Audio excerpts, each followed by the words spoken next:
अच्छा जी, रेशियोज के तकरीबन सारे ही सवाल या बहुत सारे सवाल हमने कर लिए। अब ये एक और सवाल है, इसको भी देख लेते हैं। ये स्प्रिंग 2024 का सवाल है और रिसेंट अटेम्प्ट का है। मैंने बहुत सारे सवाल करवाए, इसके भी कॉन्सेप्ट करवाए, बहुत सारी चीजें करवा चुका हूँ। सवाल बड़ा सिंपल सा है, आप लोगों के सामने आ रहा है। स्प्रिंग 2024 का सवाल है। इस सवाल में लिखा हुआ है the following information pertains to Dale E limited DL for the year ended 31st December 2023।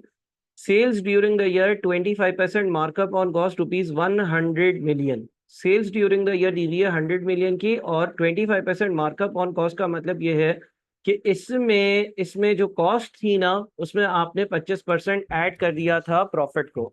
यानी कि अगर कॉस्ट थी 100 रुपए, तो आपने जो है ना वो 25 रुपए का प्रॉफिट ऐड कर कर और फिर आप अपनी जो सेलिंग प्राइस की वैल्यू है उस पर आए थे, जो कि आपकी बन रही थी 125 इससे। इस तरह का आपने एक रेशियो बना लिया based on markup. 25% markup on cost का मतलब ये है कि अगर कोई चीज 100 की थी तो उसमें 25 का प्रॉफिट ऐड कर कर और उसको 125 में बेचा गया। अब यहाँ पर आपको 100 मिलियन की सेल्स दी हुई है, यानी कि ये वाली वैल्यू 100 मिलियन दी हुई है।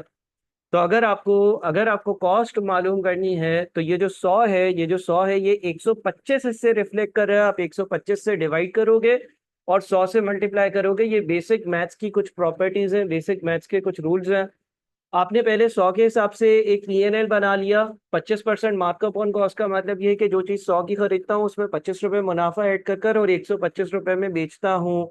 ये आपने जब रेशियोज बना लिए उसके अगेंस्ट आपने क्या किया, उसके अगेंस्ट आपने एक्चुअल वैल्यू लिखी। तो एक्चुअल वैल्यू में आपको सेल्स रेवेन्यू की वैल्यू दी हुई थी 100 मिलियन, आपने सेल्स के सामने 100 मिलियन लिखा।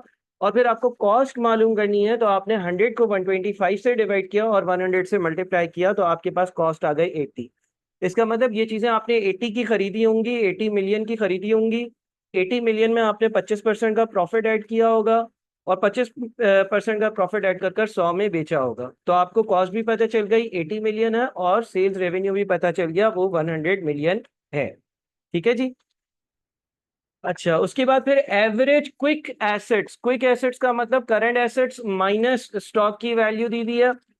रिसीवेबल टर्नओवर दिया हुआ है, पेबल टर्नओवर दिया हुआ है, दोनों इन टाइम्स दिए हुए हैं। Creditor period usually allowed to customers, आम हालात में क्रेडिटर्स को 30 दिन दिए जाते हैं। और credit period usually allowed by supplier, supplier को आम हालात में 60 डेज दिए जाते हैं। यह आम हालात में होता है, वो लिखा है। ए में बोलता है compute the operating cycle days of DL for 2023। तो अगर ऑपरेटिंग साइकिल डेज या वर्किंग कैपिटल साइकिल के डेज कैलकुलेट करने होते हैं तो उसके लिए हम लोग जो है ना वो स्टॉक डेज में रिसीवेबल डेज को ऐड करते हैं और उसमें से पेएबल डेज को माइनस करते हैं। ठीक है जी। अब हमें इसका मतलब तीन चीजें चाहिए, एक तो स्टॉक डेज चाहिए, एक रिसीवेबल डेज चाहिए और एक पेएबल डेज चाहिए। ये तीन वैल्यूज हमें दी हुई, ये हमें कैलकुलेट करनी है। अच्छा, स्टॉक डेज कैसे कैलकुलेट होता है सर? स्टॉक डेज कैलकुलेट करने के लिए आपके पास जो average stock for the year होगा उसको कॉस्ट ऑफ गुड्स सोल्ड से डिवाइड करना है और उसको 365 से मल्टीप्लाई करना है, क्योंकि सवाल में 365 डेज मेंशन्ड है कि यूज करो। अब सर एवरेज स्टॉक कैसे आएगा? देखो, आपको करंट एसेट्स दिए हुए हैं। करंट एसेट्स आपके पास जो है वो 49 है और आपके पास क्विक एसेट्स भी अवेलेबल हैं। जो आपके क्विक एसेट्स हैं, क्विक एसेट्स का मतलब ये है कि स्टॉक के अलावा जो एसेट्स हैं वो 21 है।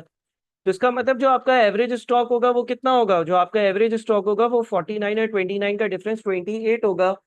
49 करंट एसेट्स हैं जिसमें स्टॉक, रिसीवेबल, डेटर्स, प्रीपेमेंट सब शामिल है।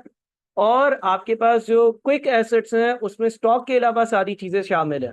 तो इसका मतलब ये हो गया कि इन दोनों के डिफरेंस से, 49 और 21 के डिफरेंस से मुझे ये पता चल गया कि अच्छा मैंने 49 में से 28 यानी कि स्टॉक माइनस किया होगा तो 21 आया होगा। अब स्टॉक डेज बड़े आसानी से आ सकते हैं। स्टॉक डेज के लिए आपके पास अब एवरेज स्टॉक है 28 का, आपके पास कॉस्ट ऑफ गुड्स सोल्ड की वैल्यू है 80 मिलियन और 365 डेज की बात हो रही है। हर चीज मिलियन में है, हर अमाउंट मिलियन में है। 28 million average stock divided by cost of goods sold 80 million into 365, तो ये तकरीबन 127.75 डेज के एवरेज स्टॉक या स्टॉक डेज आ जाते हैं। ये हमारी पहली वर्किंग हो गई। उसके बाद इससे बोला कि रिसीवेबल, क्योंकि हमें वर्किंग कैपिटल साइकिल ढूंढना है ना, तो वर्किंग कैपिटल साइकिल ढूंढने के लिए हमें दूसरी जो चीज चाहिए थी वो रिसीवेबल डेज चाहिए थे। रिसीवेबल डेज पर आ जाते हैं। रिसीवेबल डेज के दो फॉर्मूले हैं। एक फॉर्मूला तो ये है कि एवरेज डेटर्स को क्रेडिट सेल्स से डिवाइड करो और 365 से मल्टीप्लाई कर दो। ये हमने अपने लेक्चर्स में पढ़ा है। और रिसीवेबल डेज का एक और फॉर्मूला है, और वो दूसरा जो रिसीवेबल डेज का फॉर्मूला है वो कुछ इस तरह से है कि 365 को या नंबर ऑफ डेज को अगर रिसीवेबल इन टाइम्स है आपके पास, अगर रिसीवेबल इन टाइम्स है आपके पास, तो उससे डिवाइड कर दो। तो यहाँ पर हमारे पास जो है वो रिसीवेबल इन टाइम्स दिया हुआ है, तो हम 365 को 7 से डिवाइड कर देंगे। 365 को 7 से डिवाइड करेंगे तो 52.14 डेज आ रहे हैं। इसी तरह से क्रेडिटेड डेज अगर हमें चाहिए तो क्रेडिटेड डेज का एक फॉर्मूला था, average creditors divided by credit purchases into 365। और क्रेडिटेड डेज का एक और जो फॉर्मूला है वो है 365 divided by creditor in times. और क्रेडिटर इन टाइम्स हमें सवाल में दिया हुआ है। तो अगर क्रेडिटर इन टाइम्स हमें सवाल में दिया हुआ है तो अगेन हम करेंगे 365 डिवाइडेड बाय 9। तो ये आ जाता है तकरीबन 40 पॉइंट सम डेज आ जाता है, ठीक है ना। 40.6 डेज हम कह सकते हैं इसको, इसको हम 52.14 डेज कह सकते हैं। अब हमारे पास फाइनली हम अपनी वर्किंग कैपिटल साइकिल को कैलकुलेट कर सकते हैं। वर्किंग कैपिटल साइकिल का मैंने फॉर्मूला भी स्क्रीन पर आपके सामने लिखा हुआ है। वर्किंग कैपिटल साइकिल के लिए क्या करेंगे, स्टॉक डेज को प्लस रिसीवेबल डेज को ऐड करेंगे और क्रेडिटेड डेज को माइनस करेंगे। राउंडिंग ऑफ का कोई मसला नहीं है, राउंडिंग ऑफ पे आपके मार्क्स नहीं एज करते हैं। आप 139.33 आंसर लिख सकते हो, 139.34 लिख सकते हो। कॉन्सेप्चुअली आपने सारी चीजें जो है वो सही करनी होती हैं, और वो आपने कर कर अपना पार्ट नंबर 1 जो है ना वो यहाँ पर सॉल्व कर लिया। ठीक है जी। अच्छा, तेज तेज इसलिए ये सवाल किया क्योंकि सारे कॉन्सेप्ट हम बहुत बार डिस्कस कर चुके हैं, और कोई ये हाथी घोड़ा मुश्किल सवाल नहीं है, बहुत आसान सा सवाल है। दूसरी चीज लिखते हैं, suggest one potential action for each component of the operating cycle to assist DL in decreasing its operating cycle days.